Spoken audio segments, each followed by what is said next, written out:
নমস্কার বন্ধুরা, লিপি কিচেনে আপনাদের সবাইকে স্বাগতম। তো আমি আজকে একটি নতুন রেসিপি নিয়ে এসেছি, টমেটো দিয়ে টক। মরলা মাছ দিয়ে টমেটোর টকটা বাড়িতে একদিন রান্না করে খেয়ে দেখবেন, খুব ভালো লাগে। আমার পুরো ভিডিওটি দেখতে থাকুন। ভিডিওটি ভালো লাগলে চ্যানেলটি সাবস্ক্রাইব করার অনুরোধ রইল। তাহলে চলুন রেসিপিটা শুরু করা যাক। এখানে আমি 1 কিলো পরিমাণ টমেটো নিয়েছি। টমেটোর যে বোটার দিকে শক্ত দিকটা ওইটা কেটে বাদ দিয়ে দিয়েছি। এখানে একটা কড়াই বসিয়ে দিয়েছি। কড়াইয়ের মধ্যে টমেটোটা দিয়ে দেব, আর অল্প একটু জল দিয়ে দেব, পরিমাণ মতো নুন দিয়ে দেব। এবার নাড়াচাড়া দিয়ে দেব। নাড়াচাড়া দিয়ে ঢাকা দিয়ে 5 মিনিটের মতো সেদ্ধ করে নেব। 5 মিনিট হয়ে গেছে, ঢাকনাটা তুলে দেখে নেব। এই যে দেখুন, টমেটোটা অনেকটা সেদ্ধ হয়ে গেছে, মজে গেছে। আর টমেটো সেদ্ধ হতে বেশি টাইম লাগে না। আপনারা চাইলে প্রেসার কুকারে একটা সিটি দিলেও নরম হয়ে যাবে। এখন জল দিয়ে দেব, গরম জল। এখানে একটা ডালের ঘুটনি নিয়ে নিয়েছি। ঘুটনিটার সাহায্যে আমি টমেটোগুলো ভেঙে দেব এভাবে।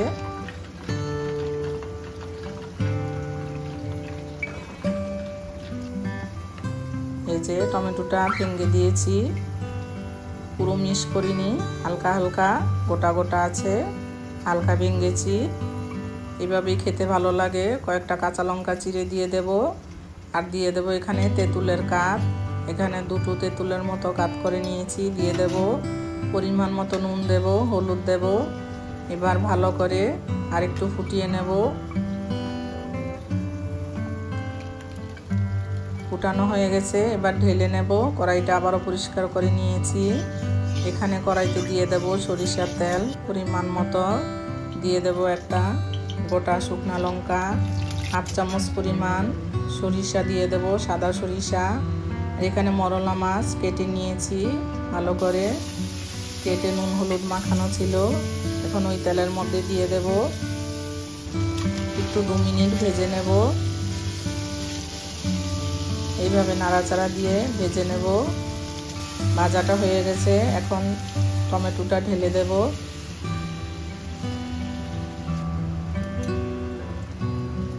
আবারও নাড়াচাড়া দিয়ে দেব।